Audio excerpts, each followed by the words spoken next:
You can come up and grab this microphone, and you can grab it from here. First of all, I would like to give a round of applause for all you gentlemen on the podium because it's fantastic. You know, the sharing of knowledge is absolutely fantastic. My question is about aluminum. I am a minimally invasive dentist and have been my whole career, and I can't imagine not cleaning the surface of the tooth without using air abrasion, which uses aluminum oxide. So is there an alternative to be able to really prepare the surface of the tooth to be able to achieve the bond that lasts? Let me just say something quickly. The nanonized aluminum that we're inhaling that comes from the aerosol spraying, we take in over the lung, and there's no barrier. We have a very good barrier, you know, in terms of the mucous membranes and the gut. So I'm personally not at all concerned about the air abrasion and the particles unless the patient inhales the dust, which I think is not commonly. Well, for many years I used rubber dam, but it's a damn pain in the ass. So I recently, over the last years, I've given it up and, you know, just basically use good suction. So, well, that's encouraging. But does anyone in the audience know an alternative? Okay. What is it?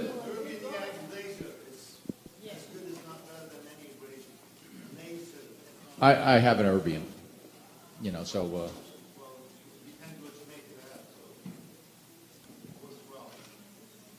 Yeah, you know. Okay, so that's one solution. How about silica as the abrasive? You know, does silica come down that small to 35 microns? Yeah. Or 50 microns? Yeah, that's no problem to get at all. To get silica that size, and it's stronger than alumina, so it should be better. I don't know why. There must be some reason they don't use it, though. I don't.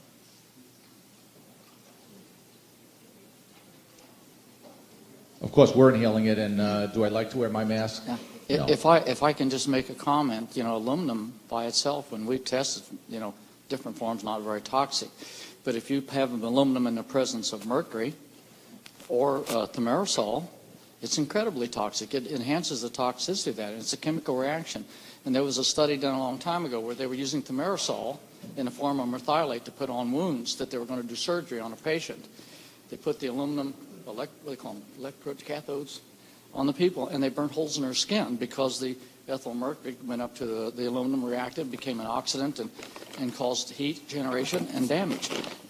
So when you say something by itself is not toxic, may not be to a normal healthy, if that person's carrying a toxic load, it can have a different effect.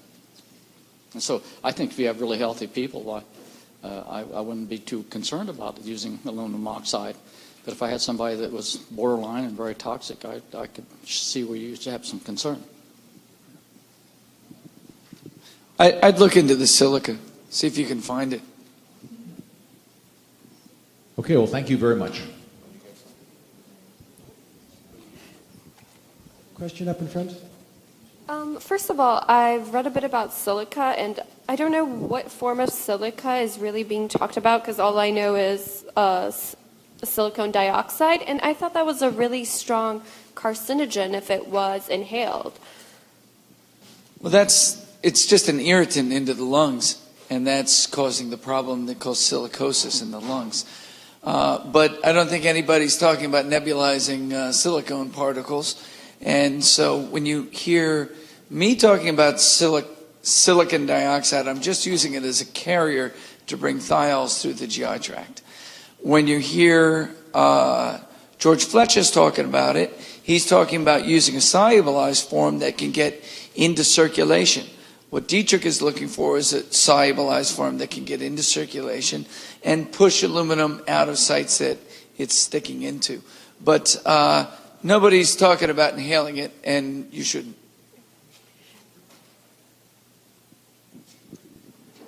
There's different forms of silica. There is silica that is like quartz. That type of silica I'd have to worry about. But there's also silica in the form of opal. And what we're talking about is pharmaceutical-grade opal.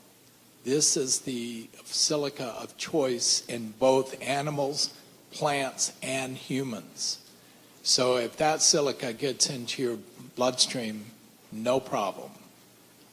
It even won't cause any problems that we know of in the lung, but it's the quartz type of silica that is the trouble. Silica, the opal type of silica has the ability to absorb water, and that silica can make it all the way down to the membranes of a cell, and inside the membranes it pulls water into the membrane and keeps you well hydrated. So the hydration of your cells is an opal type silica reaction. There's another chemical in the body that helps the body to retain fluid, and that's growth hormone.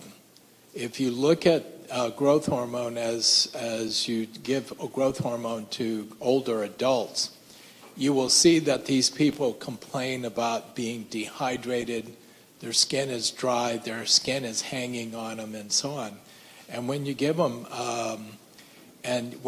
growth hormone, they hydrate up, and then their body behaves a lot better, and they feel a lot better. They're more mentally alert, et cetera, et cetera.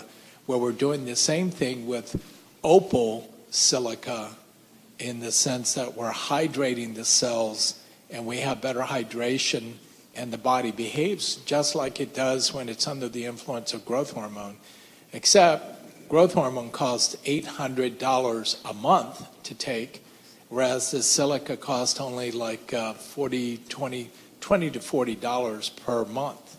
So you take your pick.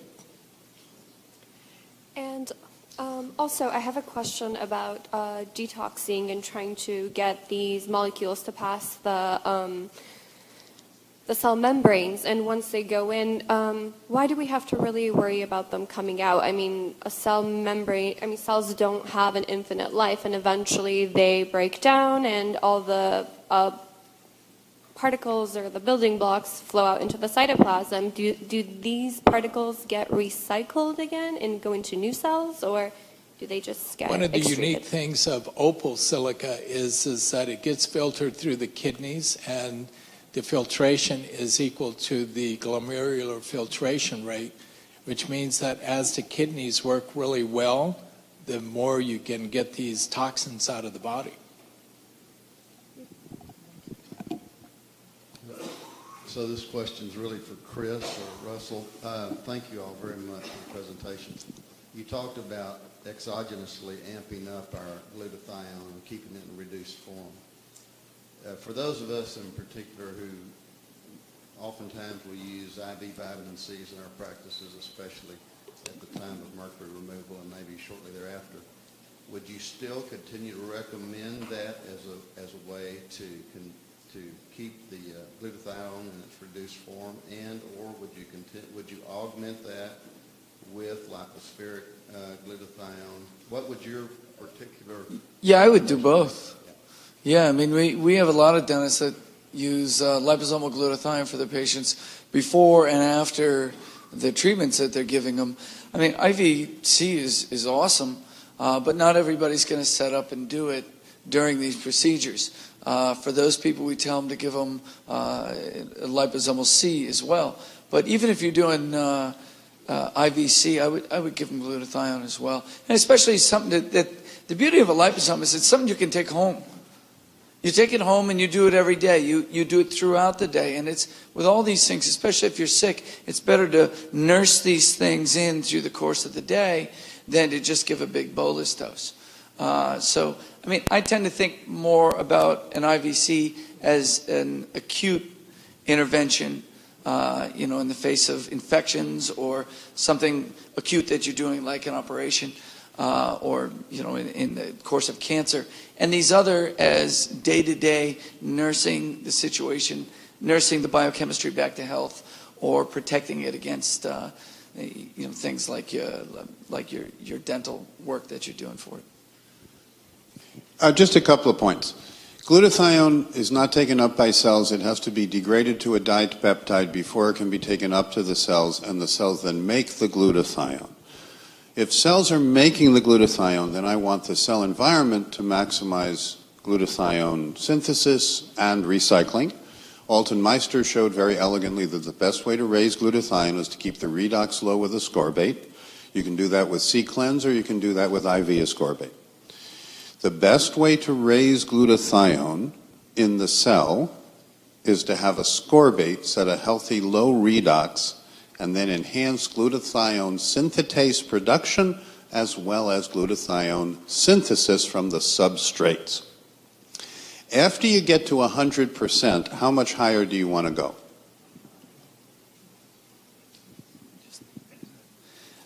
In the talk I gave this morning, I was showing some situations where your cellular machinery isn't working right anymore. No, let me make it clear that if you're not doing a C-cleanse, you're not getting enough ascorbate. And when you don't get enough ascorbate, you get scurvy and the cells don't work. So you need to first get the good stuff in. And the way we think to do that is to do the C-cleanse, and you'll be impressed, as we have been, at how much ascorbate it takes to deal with the oxidative stress that people are under. And so I do appreciate what you're saying, Chris. If you start with a deficient population, then you got to play catch-up ball. But I don't want people to be deficient. I want them to have the amount of ascorbate they determine that they need based on the C-cleanse, or that you do by giving the ascorbate parenterally. You're all aware of the fact that vitamin C is considered a pro-oxidant and a reductant. It's a pro-oxidant when you have free iron. And the idea of, and I'm a believer in giving vitamin C IV and doing the treatment, but if you have free iron because you're mercury toxic, when you put in ascorbic acid, you enhance the production of hydroxy-free radicals because ascorbate is the electron donor to iron that then donates it to the oxygen particles to cause free radical formation. Now, if you don't believe that, just go look at some of the data, some of the research on chronic obstructive pulmonary disorder. Well, how do they measure that in the cells?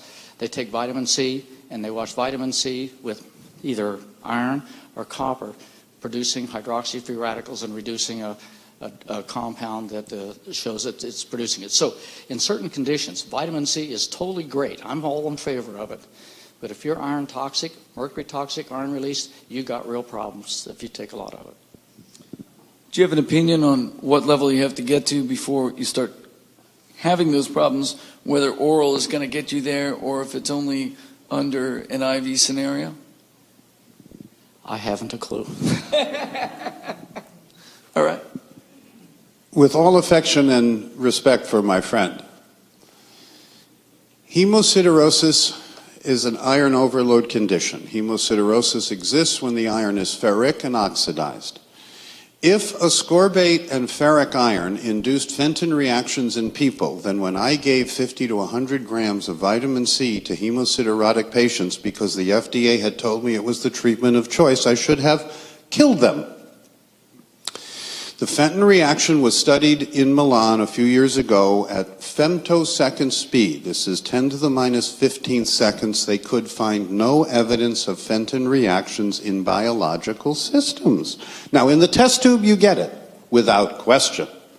The question is, in the patient with iron overload, of which there are many today, who are deficient in vitamin C, which is why the ferrous iron has become ferric and oxidized, those very patients should be showing Fenton reactions. Having studied them and found a lack of Fenton reactions and having live instead of dead patients, I suggest that the physiology is a little more elegant than we have been assuming in treating people as if they were test tubes. And there's not much that Boyd and I would disagree about, but I think this may be one. People with iron overload disease die if they're not treated. And if the iron isn't chelated to prevent the production of hydroxy-free radicals, and you don't use EDTA to do it because it doesn't work that way. So we made all these elegant iron chelators that seem to extend their life, but they're miserable. And chemistry is chemistry. If it gets together, and like I told you, I don't know how much it takes, etc. But to say that vitamin C, because it's in a cell, doesn't donate electrons to free iron, just doesn't pass the bill with me. No, it's a redox issue. The issue is whether the redox is low and you convert the ferric to ferrous iron, which the body can handle. And then the other question is, do the complexes form that generate free radicals? And if they did, then in the patients with hemochromatosis and hemosiderosis who were given 50 to 100 grams of vitamin C by vein, we should see oxidative damage in their vacuoles. I'm a pathologist. We looked for it. We didn't see it. When ascorbate reduces ferric to ferrous iron, that's good. When you lack ascorbate and the iron stays in the ferric oxidative state, that's bad. So a lot has to do with redox. It has to do with electron turnover. You make a lot of hydroxy radicals with one atom of mercury. If you put it in there and you calculate, one atom of mercury displaces one atom of iron, and that one atom of iron can make hundreds of thousands, if not millions, of hydroxy-free radicals because it takes the electron from a donor like vitamin C or ascorbic acid and goes from Fe3 to Fe2, and then it goes back to Fe3 when it gives it to the oxygen radical species. And that's what happens. And if you look at the studies done on COPD, where they use the bronchial alveolar lavages with the cells from the lung of the people that are dying of oxidative stress because it's destroying their lungs, they use vitamin C and they add it to them. They don't have to add anything. And you can see the production of hydroxy-free radicals. And if they put in DTPA, it actually prevents this consumption of vitamin C by the iron or the copper. It could be copper in this case too. And it totally stops the production of hydroxy-free radicals. And in that particular case, if they use EDTA, it actually increases the production because EDTA, while it binds the iron, does not cover up the electron shells adequately enough to prevent the exchange that goes on. Now, I'm not a medical doctor. I have never treated a patient in my life except myself. But I think that the idea right now of vitamin C, and that's the only thing I'm trying to say, be cautious with it. And I don't know the answers to all the questions, but I think that somehow a better understanding of that is really needed. I have a simple solution. We use muscle testing, and it tells you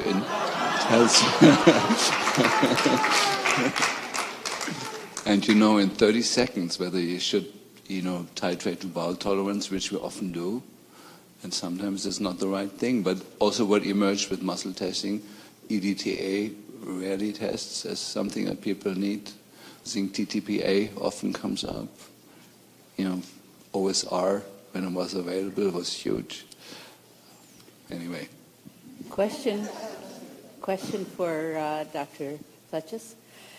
You mentioned a product for silica that was available, Cogimax or Coginmax? Cogimax. Okay, It's cognition enhancer or maximizer. Cogimax. Cogimax? Yes. Thank you very much. And you can get it from the Optimox Corporation, and they're the people who make iodoron. In our practice, we're concerned with the preservation, if not enhancement, of thyroid function when we detox our patients. And one of the things, of course, we eliminated is fluoride, and another is chlorine. But we're somewhat concerned about the possible bromine content in the composite restorations, because we see people developing evidence of bromine detox after restoration. So I'm not sure who to address that to, but I just wonder if you folks have run across that. And the other thing I want to ask Dr. Haley, since mercury is hydrophobic, is there any benefit to putting gowns on patients during mercury removal? All of you should write down the following, because this will be a game changer for you. It's going to be a paradigm shift. There is a website called nahypothyroidism.org. nahypothyroidism.org.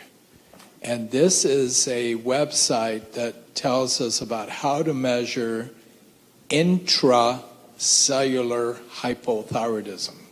The current paradigm in medicine is measuring the T4 and TSH blood levels, and yet you can give patients Synthroid or any other drug like that, and the patient still has the symptoms of low thyroid disease. Their hair is falling out, they're gaining weight, they're cold, their skin's dry, on and on and on and on and on. And that's because there's hypothyroidism inside the cell. And this website will give you all the references of how to make that diagnosis that there's a problem inside the cell. Now, it turns out that iodine, the cells in the body will try to convert thyroid T4 from T4 onto T3, and without iodine, the cells go towards making more reverse T3. When you've got plenty of thyroid hormone, plenty of iodine, you get reverse T3. Now, there's an interesting concept here, and that is bromide. Bromide can substitute on the T4 molecule for iodine. So when we're measuring T4, I don't know how much we are measuring bromide or brominated thyroid T4. What I do know is that bromide's not kind to the human body. And I come from an area of the world called Asheville, North Carolina. And in Asheville, we have a hotel there called the Grove Park Inn. And Dr. Grove was a doctor who existed back in the late 1800s. And he tried to find a solution about how to take care of skinny little children. These were children whose legs, the knees were bigger than the muscles on the lower leg or the muscles in the thigh. I mean, these kids walked around and they were nothing. They looked like they came out of Dachau.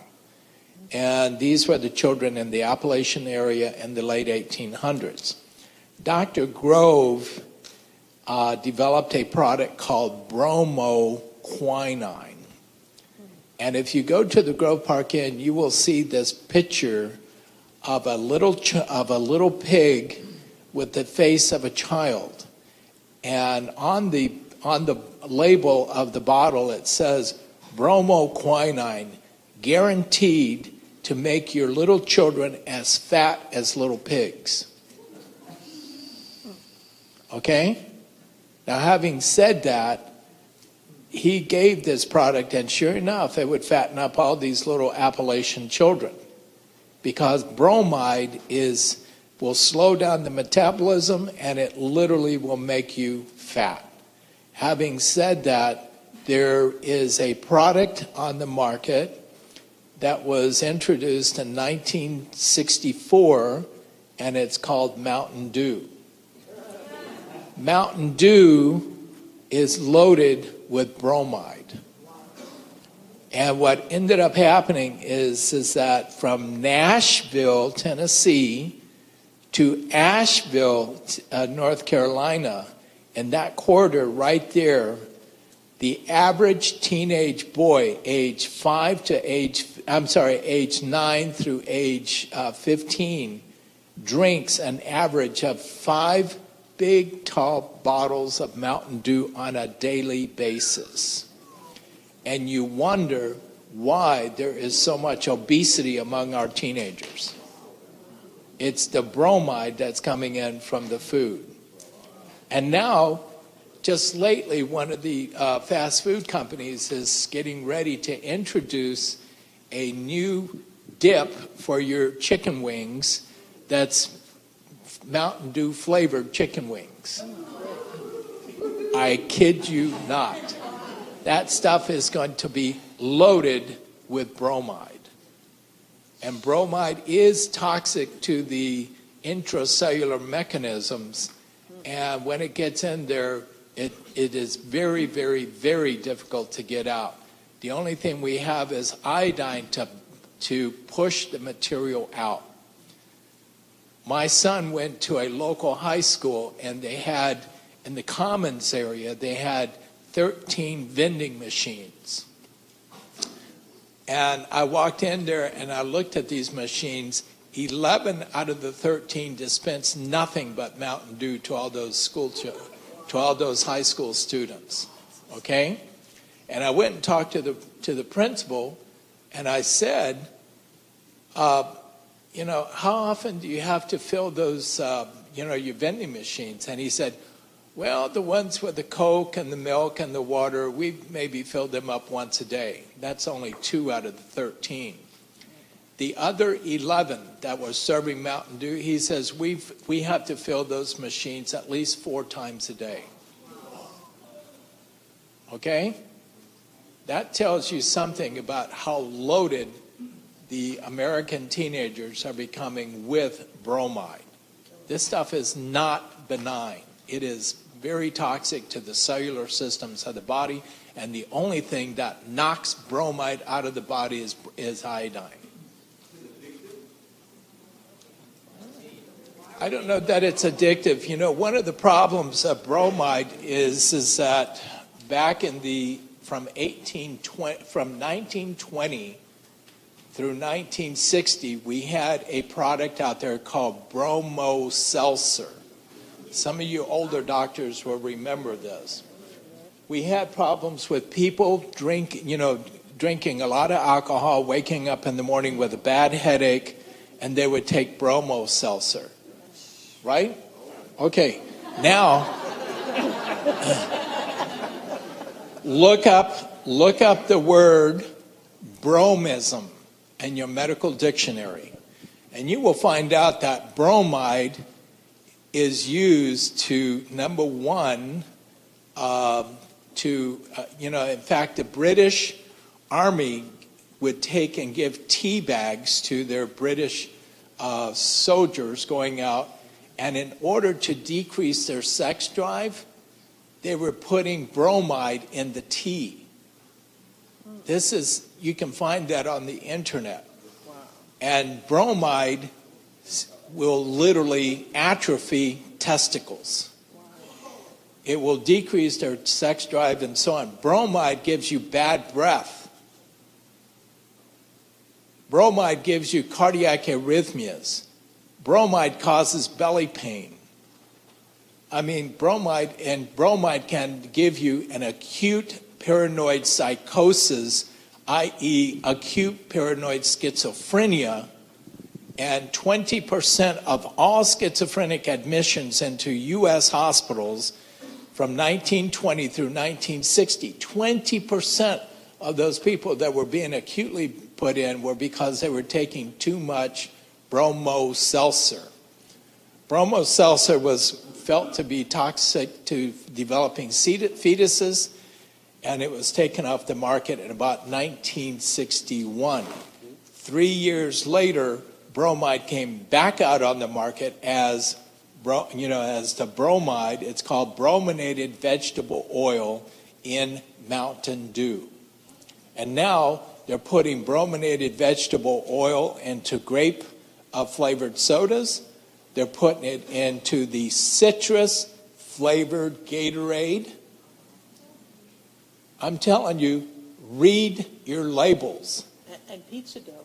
And pizza dough, and they're putting bromide in the flour. And you wonder why we have a problem of obesity in the United States. We haven't eaten that much more different than what we used to, but the bromide is definitely turning our women into heifers. Okay? And it's turning our teenagers into a bunch of heifers. Huh? And it's taking the boys' testicles. And it's taking and what we're seeing too is that bromide, if you look at American men, the amount of sperm production has been dropping ever since the 1960s. And you wonder why? We're getting our teenage boys addicted on bromide through the use of Mountain Dew and drinks of that nature, and it's taken us down. It's one of the major sources of obesity, and I mean a root source of obesity. And all you have to do, go to the Grove Park Inn in Asheville, North Carolina, and look at the pictures of a pig with a child's face, and it says, guaranteed to make your skinny little mountain kids into little fat pigs.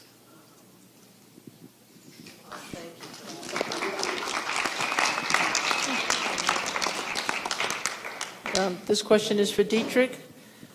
As owner of Biocomp Laboratories, that we do biocompatibility testing, I have to tell you I 100% agree with you. There's the immunological test, and then there's muscle testing, which tests the energy fields of the body. It's two different testing.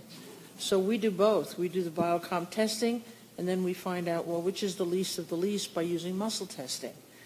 Have you been exposed? Have you tested some of the German products made by Voco? Because they make a composite called Grandio that I've been using maybe 95%, right, John?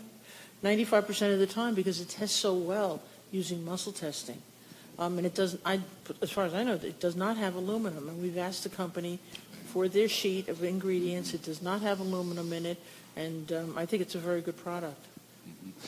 I have to answer it indirectly. So we do it the same way. We do the Clifford test, and then of the test, then we test the materials that the dentist then brings us. So for each dentist that we work with has their own test kit, and the patient comes to us with the test kit, and then we eliminate the things that tested bad on the Clifford test, and then test those with muscle testing, and we're doing very well with that. The trouble, like I mentioned before, is the bonding materials, that often we do not have a single bonding material that doesn't test compromising. And I do know that my German colleagues, just the issue of biocompatibility has been discussed. They're much longer. They're like 30 years ahead or so in terms of patients actually requesting that they want to have a biocompatible material in there. And so there has been market driven, sort of, but I'm not literate on the current materials that are there. I know you mentioned plastics as being bad also, but there's a plastic called Telio, Telio, that is used in the CEREC machines now, and that is 100% polymethyl methacrylate. And it's set so hard that also is something that has been testing very well. Our conventional dentists hate it, because you cannot see the margins. It shows up invisible on an X-ray. And so it takes a lot of guts to put in a Telio crown or onlay, because nobody can criticize you about their margins because they can't see the margins. Well, gee, that's too bad. What we're struggling also with is the splints. Most dentists here use a form of acrylate, but it's only hardened for whatever 20 minutes or so, and so it doesn't polymerize out, and those things are highly allergenic to a lot of people. Right. The nice thing with the CEREC I like, because the material is hardened perfectly, for I don't know how long they're cooking the stuff, that you cut out the crown material, but it is, as far as we can tell, inert because of the way it's produced. The longer you cook something, the more the C atoms kind of line up and become longer and longer chains, and the longer they are, the less allergenic. And so it's a huge problem with the splint. In Germany, we use nylon as a splint material. It's a much better material, and there is other plastics that are used also for reconstructing skulls and noses and stuff, and that plastic is inert. But unfortunately, we have dentists here that do good splints, good dentures, but the patient is highly allergic to it, so they never wear it. They don't know why they don't wear it. They say, I put it in, it just doesn't feel right. And often the denture is structurally done perfect, but it's done with the polyacrylate that the patient is highly allergic to, and so there is an immediate immune activation, and the patient gets fatigued wearing it. And so I think we need to, just as a whole, as a country, we need to evolve more in a way that these are real issues, and they need to be addressed not occasionally when you have an environmentally sensitive patient. We all are sensitive to the environment. It's just some know it and some don't. And so I think everything that goes in the mouth needs to be checked carefully, one way or the other. I do know there's a material, Venus, I like, and there's a couple of others that that are are good. Well, Venus has aluminum in it. Yeah, no, it's just from the way it's testing, it's still good. But yeah, I can't really say anything more. I just know that the allergy testing that we do here is not perfect. Yeah. Phil, I have a quick question for you. Why did Jay Leno not call you? Oh, you did? Okay. You just wanted to stay in dentistry, right?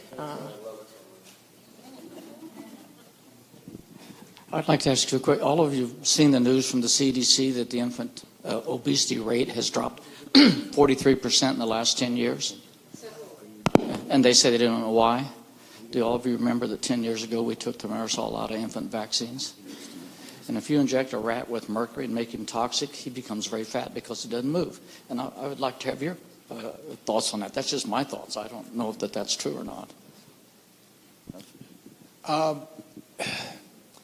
I don't know. I think it's more that we have been changing the culture of the way our young mothers are now taking care of their children. A lot of it has to do with the fact that we are today pushing more and more women to nurse their children. We used to say, oh, you need to put them on milk and get the milk going and so on and so on. And the problem is that we were discouraging women from nursing. And now we're back to nursing again. In fact, there's a heavy black market on the internet for women's breast milk. There are people out there who are willing to buy an ounce of breast milk for almost $40 an ounce. You have no idea, but go looking into that. And, there is a black market for breast milk out there. But the thing is that we are pushing more for nursing for taking our children and nursing them and so on. And then the other thing is to help women become more cognizant of the fact that instead of giving a child a snack that's consistent of candy, that we need to give the child a snack that's more consistent with a carrot or so on. But, I had a mother the other day the child was sitting there. She was a little 4-year-old. The child was morbidly obese at age 4, and she kept asking her mother, I need some Cheerios. I need some candy. I need this. I need that. While she's sitting there talking to her mother. And I said, doesn't it bother you that you've got a 4-year-old telling you she wants sugar, sugar, sugar, sugar, sugar, and the kid is morbidly obese? Oh, no, I give her whatever she wants. Sugar is sugar, listen, there is a book out there called Fat, Sugar, and Salt. You'll see it as you go to the airport, and it's how industry has been manipulating the fat, the sugar, and the salt in our foods to make us more addicted to the foods that we eat. And the problem is that sugar is as addictive as cocaine to the brain. That is how strong sugar is to the human brain. But get that book. It'll be the best thing you have read in a long time. And the book is already affecting the way you and I are eating on the market right now. I'd like to go back to the aluminum issue, and maybe Dietrich can answer this. Dietrich, why is the United States spraying aluminum? What excuse are they using to put this aluminum in the air? Is it to control the weather? I saw where you said it's the dumbest down, and I agree with that. But what is their excuse? Well, first of all, the strange thing about that is that it is not at all in the media. Oprah doesn't talk about it. Conan doesn't talk about it. It's completely kept from us, and yet when you look up in the sky, you see the persistent contrails, and you see the next day everybody's coughing or gets a headache and feels unwell. So it's, and I've shown you the rain analysis. So it's definitely happening. Let's put it that way. Let's establish that ground level. It's definitely happening, and it's happening every day on every stretch of the country. And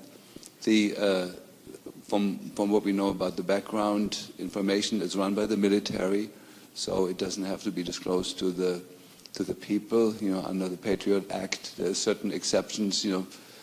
But the military doesn't have to disclose what they're doing, why they're doing it. But the official version is it's for climate control, that by creating a heat shield towards the sun, we've decreased the light on the surface of the Earth by 20%, which is enough to definitely change the statistics on global warming. So there's no need for action. That seems to be on the more hidden agenda. That the spraying is most heavily in countries where the temperature is monitored, and there has been no spraying in countries that don't monitor the temperature. And so the global climate control summits and stuff, they're always gathering the data from different measuring stations across the planet. And so they're basically spraying over the stations to get different readings. And so there's no need to think differently in terms of how we burn fuels and stuff. So that's a little bit hidden, but there is also military reasons, by metallizing, by creating a metallic shield. It's called militarizing the sky. By actually creating this metal shield, it's used for rapid communication systems that we have no idea from what they are. But, the cost of it, whatever that is, there's a science called geoengineering, and the scientists, the world scientists on this all say, don't do this. It's not safe. We don't have enough science on this. And in fact, it probably worsens the global warming to start with. But it's destroying crops. It's changing the jet stream. The rainfall pattern is very different. And, of course, the U.S., I know from some politicians I talk to in the practice, they say we have to do this to maintain the status quo so we can have harvests. And, otherwise we would have drought conditions all through the U.S. now. And so there is many different arguments that are woven into this, but somebody behind the scenes has obviously an idea, and that is done in 42 countries, all orchestrated by the U.S., though, that is clear. It's the U.S. military orchestrates it, but all the people that have agreements with the U.S. for protection, they have to surrender to this program, and so it's happening everywhere. We've had, I live half the time in England, and we had horrible, horrible flooding in southern England, and we could watch, as soon as the sky lifted a little bit off, like I live in Brighton, and as soon as the sky opens up and there's been this heavy flooding, you see the plane spraying and you see the clouds forming, and then the rain falls exactly where the flooding already was to make it worse. So it was definitely intentional flooding. And there's lots of scientists that are looking at this, scratching their head, and I think this can't be. But the way it's being dealt with, the scientists that speak up get ridiculed, they lose their funding, they get threatened, the usual thing. But worldwide, in Germany, in Italy, it's funny, the only country in Europe that's not sprayed is Switzerland. That's not in the European Union. And the other day I was driving, coming from Germany from teaching a seminar, and driving on the German side along the Swiss border.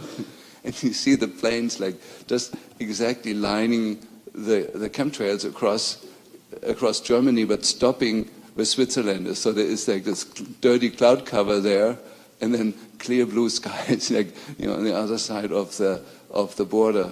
And so it's really scary when you actually realize that this is really happening. I know some of you here kind of look at me and kind of say, okay, and they're getting paranoid now. And it's just, when you actually start looking in the sky and following this, you can see it is so obvious what's going on there. And, the idea that that's a natural spray from the planes, well, you see a plane flying at a certain altitude, and sometimes they're running out of stuff, so there is this chemtrail, and suddenly it stops. And that just doesn't happen with the regular condensation trails, that suddenly the water doesn't condense, when it was condensing a second before. And you also see the flight paths of these flights is very unusual. Sometimes you see them making a U-turn and coming back, Well, normal airlines don't work that way. They don't fly one direction and say, oh, oops, I made a mistake, and make a U-turn and come back. So there is, the evidence is that it's happening. There's many reasons why, but the important thing for us, it's absolutely toxic to the animals, to the aquatic life. It's poisoning our lakes, our rivers. It's poisoning the food. Even the organic food is increasingly full of it. Monsanto did this research showing what will happen if we spray aluminum nanoparticles on crops, and the plants respond by developing a huge amount of oxalates in themselves, because oxalates are also neutralizing aluminum. And we know from my work with autism, the worst thing you can do for an autistic kid is feed them oxalate-rich food. And that's all we're getting now. The spinach that you're eating today has 40 to 50 times more oxalates in it than it had 10 years ago. And you want to feed the kid, you know, the mom is making this nice smoothie for the kid by putting raw greens into the thing. This stuff is highly toxic now. It's so full of oxalates. You know, so it's just wherever you're looking, the outcome of this is devastating and it's really bad. And yet, as far as we know, so far pretty easy to treat. You know, the strontium, the barium, and the titanium that's sprayed on us will come out with Boyd's recipe really easily. These are all self-hydral affinitive metals that come out beautiful with that. The aluminum will take the silica and malic acid and cilantro. It comes out really quite easy. Once you actually realize, okay, this is really happening, it's happening every day, let's do something. And the results are amazing when you see all these inflammatory markers. We don't just use the highly sensitive CRP, but we use TGF-beta1, we use the metalloproteinase and all that. They never moved when you do all the other detox stuff. But the moment you focus on aluminum, all the inflammatory markers come down. Yeah. I thought that Gaspar was used to eliminate aluminum years ago. I don't know what it is. I mean, what we use today. Or was that something that we don't use anymore? What was it? Gaspar, I believe, if I read that a long time ago. It would eliminate aluminum. No? Yeah, we use Desferal injections.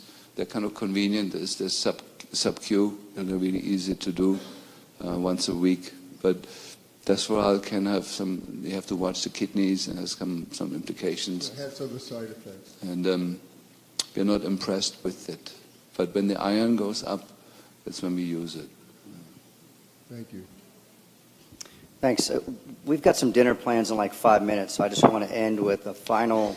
I hesitate to ask this question, so I want to make a statement, particularly for the newest members that are here that are maybe confused by some of the conversations that have gone on for the past 2 days.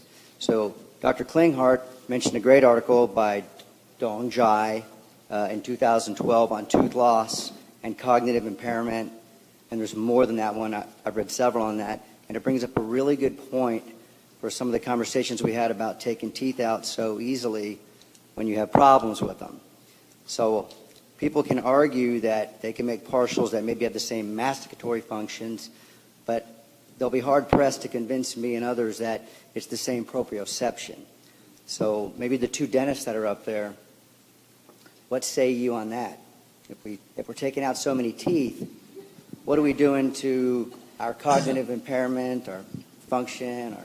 Well, proprioception is the ability, like, to take and make a circle with this hand, take your finger and put it in the circle without even looking. I show that to all my patients. That particular sense is located in the buccal cusps of your teeth. And so when you go to close the mandible, if the buccal cusps don't contact an opposing buccal cusp, the muscular takes over and tries to position the mandible accordingly by finding other buccal cusps that have the proprioceptive mechanism in it to make the teeth come into contact. And so when you do that, you get into all those muscular spasms, and then the ligaments go into some type of dysfunction, and that's where you get calcified stylomandibular ligaments, Ernst syndrome, and temporalis tendon problems, where you get the temporalis tendinitis. So that's a beginning of a lot of the temporomandibular joint issues just because of the lack of proprioception back there. And developing that is very difficult in partial dentures and stuff. The patients will compensate mightily to overcome that because you die first without oxygen, second without water, and third without food. So it's a main survival mechanism for us, and people don't do well with just soft, mushy diets. First of all, in biology, there are absolutely no absolutes, okay? And there's a propensity, for extraction. You know how many cripples I've seen that are still absolutely infected in their faces and their jaws because you don't do a comprehensive cleaning? This is where we get into these things I spoke about, detoxification, drainage, ozone therapy, use the body's own natural and inherent healing processes, stimulate those to help disinfect and clean up the body, functioning properly. So, when we take out quote-unquote infected teeth, remember, that's the foci of the infection. That stuff is everywhere. And this has been the biggest problem that I've seen on these big cavitational surgeries, that why does it fail once? Why does it fail twice? Why does it fail 3 times? Well, because I don't know about you, but I don't have microscopic eyes and I can follow all the wormholes, all the things that run around the mandible. This is the beauty of oxygen therapeutics. Remember, our immune system uses ozone to kill things.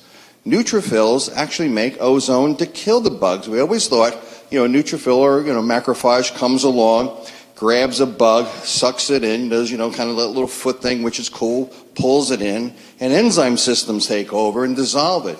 Nonsense. We know absolutely clearly now that through a water catalytic pathway, that ozone is formed that punctures the membranes of the pathogenic forms.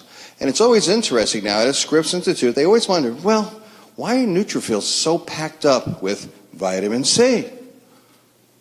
Well, what's happening is, in the innate intelligence of biology, is that when these immunologic type cells start producing ozone, guess what? They're protecting themselves with their own antioxidant systems.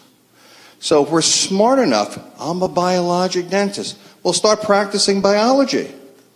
Think about what's going on biologically. Don't start surgery. Yeah, sometimes absolutely, unequivocally, you need surgery.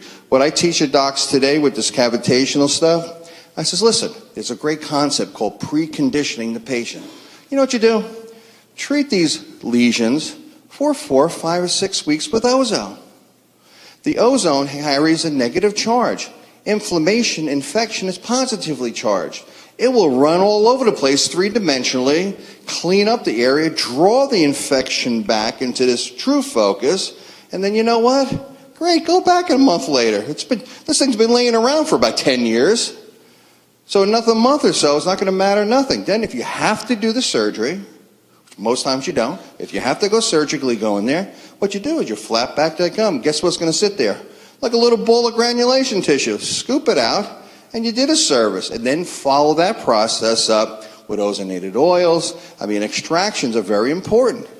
Using ozone therapeutics post-extraction is critical. Take the tooth out, clean up the bone nicely. Rinse out that wound with ozonated water. Bubble ozonated gas, because the ozone gas has vastly different physics. It instantly goes in solution, starts producing peroxides. Those peroxides can clean the socket up. Plus, you're also going to get nitric oxide. So the vascular beds open up. You get a beautiful clot. Well, that's fantastic. Listen, you try to suture that flap down, and wow, I got proximity. Nonsense. For all these bugs in your mouth, that's the Grand Canyon. Everybody in. And guess what? I would love to live in, if I was a bug, I would love to live in a clot. Food, it's wet, it's dark, it's beautiful. But this is where, once again, you follow up. You give the patient ozonated olive oil to apply to that wound site 4 or 5 times a day, and keeps it clean. It will accelerate the healing, the reepithelialization, and then you can support that with indirect ozone therapeutics with procaine and drainage remedies. So, I don't know, I just went off on a tangent. I don't know what the hell I said, but it sounded pretty good. Okay? But bottom line is, listen, think biological. And that was really the cornerstone. Don't immediately assume they have to, everything comes out. When we lecture about endodontics, because the root canals are the bugaboo of the world, okay? With 3D cone beam, we can absolutely see Root canals with big old cysts, you know what I say? Big old holes, get them the hell out. But some of them, why is the ecology around that particular root canal functioning okay? Because remember, bone cannot remineralize in an infected inflammatory state.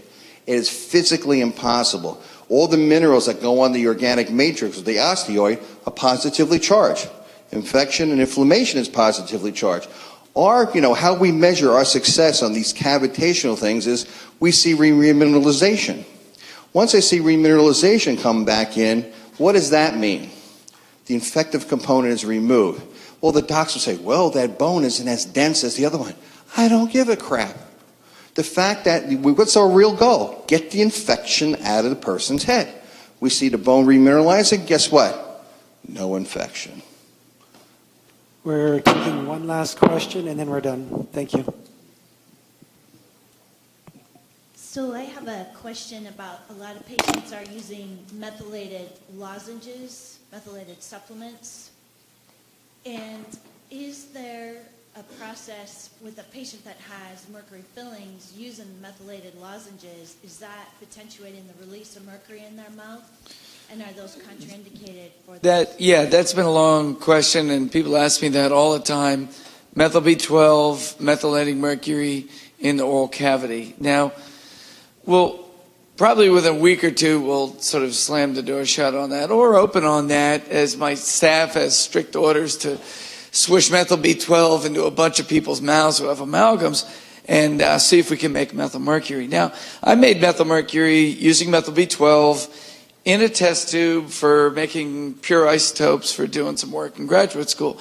And it definitely can be done, but the mercury has to be free ionic form, and it has to be held by a very weak ligand that can enable all these charge transfers to happen to create this carbon-mercury bond. In the body, like in this, in the bloodstream, that is not going to happen. Bar none, that is never going to happen. Will it happen in the oral cavity off the surface of a corroded amalgam? I doubt it, but I'll find out for you in a week or two. Call me back. Let me say something. From a German perspective, the German dentists were very concerned about that, and it was for Germans have doctrines. They don't do science. They have this, if you have somebody with mercury amalgam fillings, never use methyl mercury.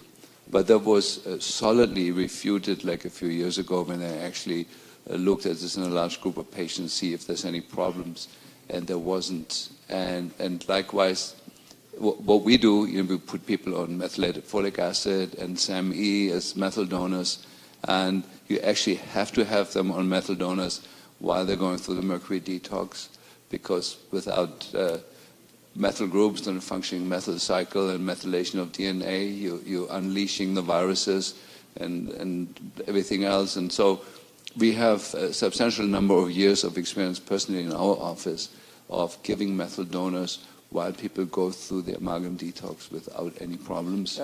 Are you doing it? Well, first of all, the only one that can do this, methylate mercury, is methyl B12. And I think the issue is if it's a sublingual or a lozenge and it's sitting there in the high mercury, lots of inorganic mercury to react with, is that going to happen? Like I said, it's never going to happen in the blood. So were you giving intrabuccal? But no, we inject methyl B12, yeah, and so we haven't seen anything on it. But I'd like to hear this guy here. Do you have any opinion on it? Because you did your years. The transfer of a methyl group is really takes a lot of energy and the right catalytic action, and I agree with Chris. I mean, it's just not very likely going to happen taking a methylated lozen. I just don't see it happening. And if it did, you could find it out. Really, I mean, it should be easy to check. I'm just going to do methyl B12 in the mouth for people with amalgams. Are you taking bets? We're taking bets? Yeah. Anyone come into the pool? Well, President Griffin asked me to wrap it up and thank everybody for attending. And I do have one final question, if I might, Dr. Jaffe. How do you respond to the bad publicity that multivitamins got last month?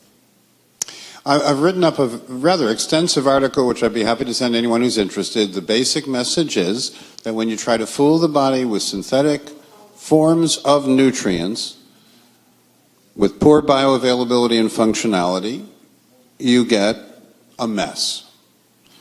So do I use beta-carotene? No, I use the carotenoids. Do I use D-alpha tocopherol succinate? No, I only use the 8 forms of vitamin E, shown by the Shute brothers many years ago to be heart healthy and friendly. So I never try to fight with the disease, and I never try to use the synthetic work-alike that doesn't work. Now, the articles, of course, were categorical. They said supplements always harm and never help. And walk through their meta-analysis. They've done the math correctly. It is a technique called throwing babies and bathwater out together. That's what it really is about. So if you walk through their methodology, you find that they have a rational basis for looking through a glass darkly and deciding that the glass is dark. But in their methodology, they very specifically exclude all the mixed natural forms of supplements, and in their discussion, they never discuss the counterpoint of view. And last point, they won't debate. I've asked the people who have that point of view to debate in learned societies and forums, and they won't debate. So you can see a lot of, and you will see more articles tomorrow than yesterday, that very selectively show that isolated synthetic nutrient forms fail. And I add, but they do not, that natural mixed forms succeed. Thank you, Dr. Jeffy. There's an overwhelming consensus of the people I surveyed in this meeting, and just by judging by the number of people who stayed until 6:30, quarter to 7 on Saturday night, this has been one of the most awesome meetings the Academy's ever had in its history. You agree? And I want to thank the speakers for staying so long. I want to thank you for the presentations, the quality, the generosity, the information that you bring to us is just overwhelming. Thank you so much. The Academy is now at 720 or almost 30 members, I'm sure by now, the ones that that have been enlisted during this meeting. We got 261 people at this meeting. We usually get 150 max. Vegas is 250. This is incredible. The Academy is growing, and it's thanks to the overwhelming quality of the people and the topics that are here. And thank you for staying, and I hope we'll all see you in Austin in September. Have a safe trip back, everyone.